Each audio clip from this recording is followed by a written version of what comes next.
السلام علیکم دوستوں، آج میں آپ کے لیے اپنی کتاب نیہا اور ایاں سے ایک افسانہ لے کر آئی ہوں۔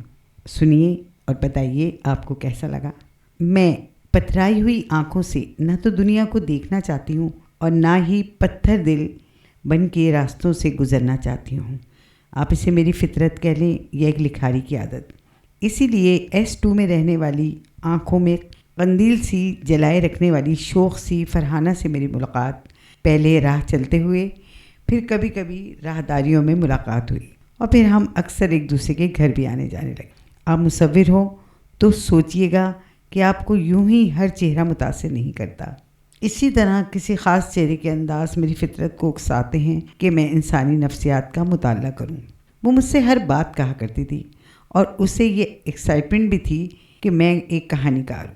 اس کی لو میرج ہوئی تھی، جس کا اظہار وہ برملا کرتی تھی، اور اگر کوئی توجہ دے تو بار بار اس مارکت الارا عشق کی کہانی سنانے میں اس سے بہت مزہ آتا تھا، جس میں شادی کا دن طے ہو جانے کے بعد بھی دونوں خاندان تنازع کے شکار ہو گئے اور رشتہ کھٹائی میں پڑ گیا۔ پھر آپ کو پتہ ہے، میرے موجودہ شوہر اور سابقہ محبوب نے دبئی جانے کا ارادہ کر لیا، لیکن منگنی نہیں توڑی۔ آپ کو معلوم ہے کہ وہ مجھے وہاں سے ہر روز فون کیا کرتے تھے۔ انہوں نے اس تمام عرصے میں مجھ سے اتنی مخلصانہ محبت کی کہ میں بھی ان سے جواباً اسی طرح محبت کرنے لگی تھی۔ نفل مانے، روزے رکھے، پھر کہیں جا کر ہمارا ملن ہوا۔ وہ سارے کام ادھورے چھوڑ کر جب اس کہانی کو سنانے بیٹھتی تو اس کی آنکھوں میں صرف اور صرف علی رضا کی محبت ہوتی۔ ایسے میں وہ بھول جاتی کہ گھر جا کر اسے روٹی پکانی ہے، یا پھر آج شام کو گھر میں مہمانوں نے آنا ہے۔ محبت اتنی زور آور کیوں ہوتی ہے کہ سب کچھ بھلا دیتی ہے؟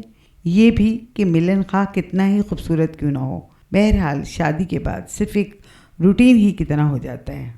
اسے کہو کہ بہت نامراد شے ہے جنوں، اسے کہو کہ مجھے ہے بہت جنوں اس کا۔ وہ شاید اتوار کی شام تھی۔ اس نے گھر میں قرآن خوانی اور میلاد کا اہتمام کیا ہوا تھا۔ مجھے بھی بلایا تھا، لیکن اس وقت وہ مجھ سے گجریلا کی ترکیب پوچھنے آئی تھی۔ میں کوئی ماہر کک تو نہیں، لیکن اسے چونکہ کچھ بھی نہ آتا تھا، لہٰذا وہ مجھ سے لمحہ بھر میں متاثر ہو جاتی۔ علی کا خیال ہے کہ اگر سب کچھ گھر میں ہی پکا لیا کریں تو بھلا ان ریستوران اور ہوٹلز کا کیا بنے گا جو ہمارے لیے کھلے ہیں۔ وہ بڑے مزے سے اپنے شولڈر کٹ بالوں پہ ہاتھ پھیرتے ہوئے کہتی، بس تمہاری قسمت اچھی ہے۔ میں اس کی بات کے جواب میں اس سے زیادہ بھلا اور کیا کہتی۔ اس کی ایک خوبی اور بھی تھی کہ وہ بے حد نفاست پسند تھی۔ اس کا گھر ہر وقت صاف ستھرا چمکتا رہتا۔ معلوم ہی نہیں ہوتا کہ اس گھر میں 3 بچے رہتے ہیں جو آپ کو سلام کرتے وقت دانتوں میں انگلی دبا کر قطعاً نہیں شرمائیں گے، بلکہ نہایت اعتماد سے سلام کرنے کے بعد اپنے کمرے میں چلے جائیں گے، اور ہر تھوڑی دیر بعد امی امی کی گردان کر کے فرمائشیں کرتے ہوئے ان بچوں کو میں نے کبھی نہیں دیکھا۔ وہ خود بھی دبئی سے کچھ ماہ پہلے ہی یہاں شفٹ ہوئی تھی۔ کرائے کے گھر میں بھی اس نے دل لگا کے محنت کی تھی۔ گھر کے باہر چھوٹا سا لان تھا جس میں رات کی رانی اور موتیا کی مہک پھیلی رہتی تھی۔ پتہ ہے آپ کو، مجھے خوشبو سے بے حد عشق ہے۔ علی رضا پہلی بار دبئی سے میرے لیے جو پرفیوم لائے تھے نا، میں نے آج تک سنبھال کر رکھا ہوا ہے۔ اس کی خوشبو مجھے ان دنوں کی یاد دلاتی ہے جنہیں میں کبھی بھی بھلانا نہیں چاہتی۔ اس نے چائے کا کپ میری جانب بڑھایا۔ میں خاموش رہی اور چائے کی سپ لیتی رہی۔ آپ محبت پر یقین رکھتی ہیں نا؟ اس نے اچانک سوال کیا۔ میں گڑبڑا گئی، حالانکہ میں کہنا چاہتی تھی ہاں، میں نے بھی محبت کی ہے، اور بے حد محبت کی ہے، مگر اب جی چاہتا ہے کہ وہ مجھے کبھی نظر نہ آئے، ورنہ سارے ملال محبت کو سمیٹ لیں گے۔ لیکن ایک لکھاری ہونے کے باوجود میں مکر گئی۔ سچ بولنا کتنا کٹھن ہے، خصوصاً کسی ایسے شخص کے سامنے جسے جھوٹ بولنے کی شاید عادت ہی نہ ہو۔ یہ سچ تھا کہ فرحانہ کی زندگی میں بناوٹ اور جھوٹ کا شائبہ تک نہ تھا۔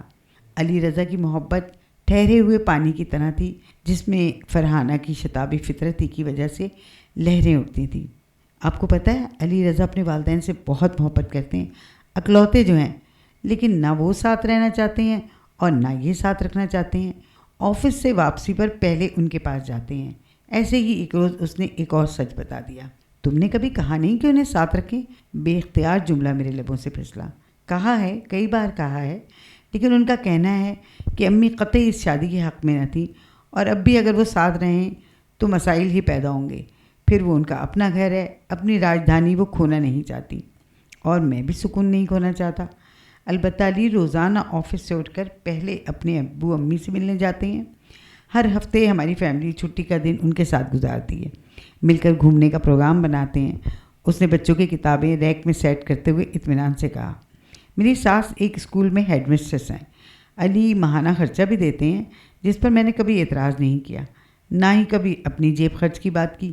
ہاں کبھی کبھی جی چاہتا ہے کہ ساتھ رہتے تو انہیں معلوم ہوتا کہ میں کتنی محبت والی اور کتنی خدمت کرنے والی ہوں، لیکن اب کیا کر سکتے ہیں، ہر شخص کو اپنی حکومت کرنے کی عادت سے محبت ہوتی ہے۔ صحیح ہے نا؟ عورت گھر کی حکومت کر کے کتنی خوش رہتی ہے۔ اس نے مجھے شادی کی البم دکھانی شروع کی اور ساتھ ساتھ خاندان بھر کا تعارف بھی کرانا شروع کر دیا۔ کچھ چہروں پر خاص طور پر اس کی نظر عنایت تھی اور لگتا تھا کہ وہ میرے بہانے انہیں دیر تک دیکھنا چاہتی تھی۔ ایسا اکثر ہوتا ہے نا کہ ہم کسی خاص وقت کو دہرانے کے لیے بھی سہارے ڈھونڈتے ہیں اور پھر ان لمحوں کو گلاب کے پھولوں کی طرح تر و تازہ محسوس کرتے ہیں۔ وقت بھی پھولوں ہی کی طرح ہوتا ہے، نازک لیکن یادگار۔ باسی ہونے پر بھی اس سے وابستہ یادیں انہیں تر و تازہ رکھتی ہیں۔ تبھی تو پھول دینے اور پھول سجانے کا فیشن کبھی ختم نہیں ہوتا۔ وقت بھی ایسے ہی گزرتا رہتا ہے، لمحے یادگار بن کے ذہنوں میں، کتابوں میں، ڈائریوں میں محفوظ ہو جاتے ہیں۔ کچھ ہی عرصے بعد وہ مجھ سے دور چلی گئی۔ اس کے شوہر کو پھر سے دبئی میں جاب مل گئی تھی۔ وہ مجھ سے ملنے آئی۔ آپ مجھے بے حد یاد آئیں گی، آپ سے ہر بات کہنے میں جو مزہ تھا وہ بھلا اب کہاں، آپ مجھے خط لکھیں گی؟ اس نے کچھ اس ادا سے کہا کہ میں نے بھی حامی بھر لی، اور پھر اسی مہینے وہ رخصت بھی ہو گئی۔ بات یہ نہ تھی کہ اسے بھلانا مشکل تھا، بلکہ میں اسے بھلانا ہی نہ چاہتی تھی۔ اس کی محبت مجھے کہانی بنانے میں مدد دیتی تھی، مجھے لمحے اکٹھے کرنے میں مزہ آتا تھا، اور اس کی اس ادا سے مجھے بڑی تحریک ملتی تھی۔ آپ سے باتیں کرنے کی ایسی عادت ہو چلی ہے کہ کہیں اچھا شعر بھی پڑھنے کو ملے تو جی چاہتا ہے کہ آپ کو فون کر دوں۔ چلیں خط میں ہی صحیح، ویسے آپ کو پسند آئے تو مجھے ضرور بتائیے گا، 2 لفظ ہی لکھ دیجیے گا، لیکن بتائیے گا ضرور۔ بھلی سی ایک شکل تھی، بھلی سی اس کی دوست تھی، اب اس کی یاد رات دن نہیں مگر کبھی کبھی۔ اس کے شاعرانہ ذوق کا تو مجھے اندازہ تھا، کتنے پیار سے، کتنی خوبصورتی سے اس نے مجھے یاد کیا تھا کہ میں بھی سارا دن مسکراتی رہی۔ مخلص اور بے لوث دوستیوں کا اپنا ہی مزہ ہے۔ میں نے بھی جواباً اسے آئی مس یو کا کارڈ ڈالا، اور بے اختیار یہ شعر میرے بھی قلم سے نکلا، جو کچھ بھی ہوا یہی بہت ہے، تجھ کو بھی رہا ہے دھیان میرا۔ پھر تو یہ سلسلہ چل نکلا۔ اب ہماری دوستی آپ سے تم پر آ گئی، اور پھر تو بھی ہوتی گئی۔ کبھی کبھی ہم ایک دوسرے کو مخاطب کیے بغیر صرف شعر اور غزل ہی لکھ بھیجتے، اور بغیر القاب کے ایسے لمبے لمبے خط لکھتے کہ اگر زمانے طالب علمی میں کسی کو لکھے گئے ہوتے تو کوئی پبلشر ہماری کہانی بھی کہیں مرتب کر رہا ہوتا۔ ایک روز فرحانہ نے پورے 4 صفحوں کا خط مجھے لکھا، جس میں امجد اسلام امجد کی پوری نظم تھی۔ میں نے وہ خط کسی پسندیدہ مصنف کے افسانے کی طرح سنبھال کر رکھ دی۔ وہ کراچی آنا چاہتی تھی کیونکہ اس سے گئے ہوئے 2 سال کا عرصہ ہو گیا تھا۔ اس کی زندگی میں بچے اور شوہر کے علاوہ شاعری بہت اہمیت رکھتی تھی۔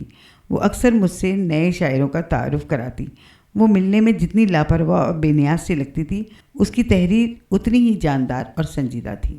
پھر ایک روز یوں ہی چلتے چلتے آپ رک جاتے ہیں، ٹھٹک جاتے ہیں۔ میں بھی تو رک گئی، ٹھٹک گئی، بلکہ شاید ٹھہر گئی، جب اس کے شوہر کی مختصر کال سے صرف یہ خبر ملی کہ فرحانہ کا ہارٹ اٹیک سے انتقال ہو گیا ہے۔ میں تو اس خبر سے اپنے حواس بھی بحال نہ کر سکی تھی کہ یہ پوچھتی کیسے، کیوں، کب۔ پہلی بار مجھے سمندر پار کا مطلب سمجھ آیا تھا۔ ماؤں کے ہار پہنا کر رخصت کرنے کے راز کو میں نے اسی روز پایا تھا۔ میں نے خود سے تنگ آ کے دبئی کال ملائی اور علی رضا سے بات کرنا چاہی تو وہ بول بھی نہیں پا رہا تھا۔ آپ کے لیے فری نے اپنی ڈائری چھوڑی ہے، میں آپ کو جلد ہی روانہ کر دوں گا۔ اور پھر بس، جس سے میں ہزاروں باتیں کر لیتی تھی، اس کے متعلق اتنی مختصر بات۔ آپ بھی جاننا چاہیں گے کہ فرحانہ کو اچانک ایسا کیا ہوا کہ وہ رخصت ہو گئی۔ وہ ایسی گئی کہ اب میں اسے خواب میں بھی نہیں مل سکتی تھی۔ یہ جاننے کے لیے آپ ضرور سنیے گا میرا افسانہ دھوپ کے گھر کی دوسری قسط۔ اجازت، اللہ حافظ۔